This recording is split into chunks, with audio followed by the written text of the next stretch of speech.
안녕하세요. 개인 투자자분들의 멘토 프로페서 킹입니다. 4월 8일 기술적 분석의 종모닝 브리핑 출발해 보도록 하겠습니다.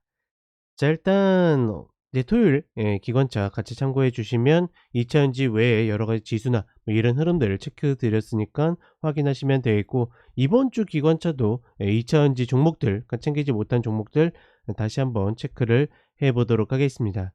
자, 일단 미국 같은 경우에는 일단 다시 반등을 하고 있죠. 다만 아직까지 이 시황을 완벽하게 장악하지 못했는데, 결국은 이 자리가 저항으로 남겨지느냐 아니면 올라타느냐 굉장히 중요한 구간이라고 보고 있고, 우리가 이제 화요일 흐름 정도까지만 확인하면 될 것 같은데, 수요일 날 선거 때문에 휴장이죠. 그렇다 보니 이제 목요일장에 그런 변곡에 대한 흐름이 반영되지 않을까, 이렇게 판단을 하고 있고, 결국 금리는 핑계죠. 그러니까 지금 미 국채 금리가 떨어지든 오르든 시장은 그냥 자기 마음대로 올라가고 있어요. 그러니까 고용 지표가 발표가 되면서 금리 인하 시기가 뭐 늦어질 것이다. 근데 이제 결론적으로 오르게 되면 경기가 강하니까 오르다 그러고, 그다음에 만약에 내리게 되면 금리 인하 시기가 늦어지니까 조정을 받는다라 그러고, 결국 끼워 맞추기이기 때문에 너무 이런 이슈에 계속 고민할 필요 없이 지금 구간은 거의 대응 구간에 가깝습니다. 일봉상 이 시입병을 이탈하느냐 마느냐를 우리가 체크하기만 하면 된다, 이렇게 인지하시면 되겠고, 테슬라 같은 경우에는 일단 쌍바닥을 만들었죠. 얘네도 지금 뭐 최근에 이슈들을 이야기하자고 하면 정말 밑도 끝도 없죠. 뭐 로이터 통신에서 저가차 개발을 뭐 포기했다 그러고, 뭐 머스크는 아니라고 그러고, 그다음에 그러다 보니까 머스크가 뭐 올해 8월 8일 날 자율주 그 로보택시 발표한다라고 그랬고, 아직까지 그 기술이 장착하려면 10 년은 더 걸릴 것이다, 뭐 이렇게 폄훼하고 뭐 이런 식으로 해 가지고 계속 가는데, 저는 계속 누차 이야기 드리지만 테슬라는 전기차보다는 오토파일럿의 이 어떤 개발 여부, 그다음 완성도 여부, 이거에 따라서 결국은 미래의 주가가 결정된다라고 봅니다. 아직까지는 제가 봤을 때는 그러니까 150불 부근을 한번 딱 쳐야지, 깨지 말고 근처를 쳐야지 베스트 패턴이라고 보고 있는데, 좀 이따 차트 같이 한번 살펴보도록 하겠고, 한국 같은 경우에는 지금 지수를 생각하면 답이 없습니다.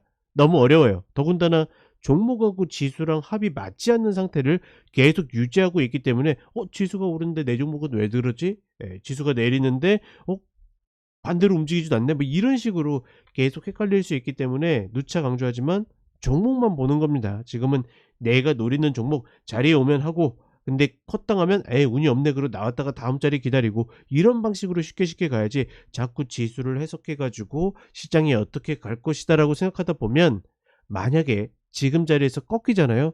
그러면 대부분의 개인 투자자분들이 그냥 물려버려요.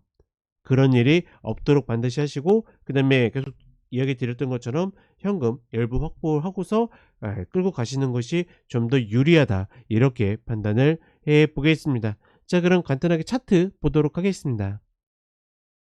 자, 미국 시장 같은 경우에는 하락을 좀 본장에서 만회를 하는 모습을 보여줬지만, 뒤끝에 좀 밀렸다라는 것은 뭐 그렇게 이 반등에 큰 의의를 두기는 좀 어렵다라고 보고 있고, 그다음에 나스닥 같은 경우에도 장대 음봉 만든 이후에 반등했지만 22평을 장악한 형태는 아니고, 다만 지금 만들어낸 이 패턴이 변곡봉입니다. 변곡 패턴에 들어서 있기 때문에, 사실 과감하게 매수를 하고자 하는 분들은 이 저가 이탈 전에 매수해 가지고 고가를 갱신하는 패턴을 노리겠지만, 반대로 매도를 노리시는 분들은 매도 쳐놓고 고가 넘어가면 컷하는 방식으로 접근하는 패턴이다, 즉 변곡 패턴이다, 뭐 이야기를 드리고 싶고, 우리가 확인하는 입장에서는 그쵸, 월요일 화요일 정도 이틀 정도의 흐름이 지나면 이게 이시입병을 이탈하는지 마는지를 보여줄 것이고, 재밌는 거는 여기에서 이탈하잖아요.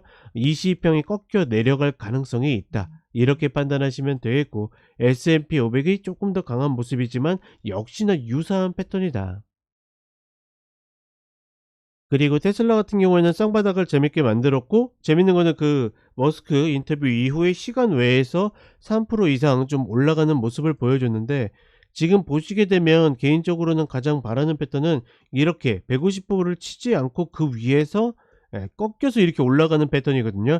여기는 제가 봤을 때는 150% 이탈 코스로 내려와서 꼬리 달 때 들어가거나, 혹은 찍고서 장대 양봉만 되면 쫓아가 가지고 컷 걸고 들어가는 것은 충분히 180불까지의 핑퐁 혹은 175불 라인은 계속 와야 된다고 이야기 드리죠. 이 라인까지의 핑퐁 단기에 노려볼 수 있는 패턴이다라고 보고 있습니다. 참고하시면 되겠고, 한국 시장 같은 경우에는 이제 22평 밟고 있는데 사실상 어려운 패턴입니다. 여기에서는 뭐 이거 밟고 올라간다 하더라도 노리기 어렵다라고 보고 있고, 2782 이제는 귀가 아프죠. 여전히 이 라인을 넘어서 밟고 올라가기 어렵다고 생각하는 입장에서는 굳이 이 구간의 근처에 왔을 때 아래폭을 감안해서 매수를 따라갈 이유는 없다라고 보고 있고, 다만 그건 지수적인 관점이지 종목적인 관점은 다르다. 지수는 어차피 삼성전자, SK하이닉스, 뭐 완성차, 은행주를 비롯한 금융주 뭐 이런 애들로 올릴 건데, 올라가봤자 우리에게 별로 상관없는 종목들이기 때문에 지수를 뭐 믿고 매매한다, 지수의 반등이 올 것이다는 전혀 우리에게 어떤 아이디어도 주지 못한다. 참고하시면 되겠고, 코스닥도 뭐 코스피랑은 조금 다르게 움직이고 있죠. 쟤네는 프로그램 비차익이라도 받쳐주지만 코스닥은 그런 흐름도 나오지 않고, 더 중요한 것은 지금 주도주의 흐름이 나오지 않고 있기 때문에 결국은 2차 전지가 그 대형 바이오 제약이 조정받을 때 그 자리를 치고 들어갔어야 되는데 그걸 못한 것이 결국은 하락의 흐름으로 이어지고 있다. 얘네는 뭐 딛는다라고 그러면 지금 뭐 122평이나 뭐 829 라인 자리가 있지만 뭐 이게 이렇게 될 것이다. 그러니까 우리가 아는 거는 여기에 올라가게 되면 언젠가 내려올 것이다, 디딜 자리 내려올 것이다라는 건 알고 있지만, 반대로 이제 어딜 찍고 올라갈 것인가는 확률상으로 구해지지 않기 때문에 여기도 마찬가지로, 그러니까 종목들 보면 할 만한 종목들이 꽤 있거든요. 효율도 나오는 종목들이 있고, 그러면 지수가 올라가든 내려가든 상관없이 내가 그 종목들 접근을 해 가지고 효율 있는 컷 전략만 쓰시면 되겠다. 이렇게 정리를 해 드리도록 하겠습니다. 자, 이번 주 수요일 날 선거 있죠. 사전 투표를 하신 분들도 있을 텐데 꼭 선거하시고 이 양 이틀간, 그러니까 미국도 지금 변곡이기 때문에 조금은 어떻게 보면 긴장을 좀 타야 되는 시기입니다. 컷 반드시 지키시면서 전략 짜 가시길 바라겠습니다. 자, 한 주도 화이팅 해 보겠습니다.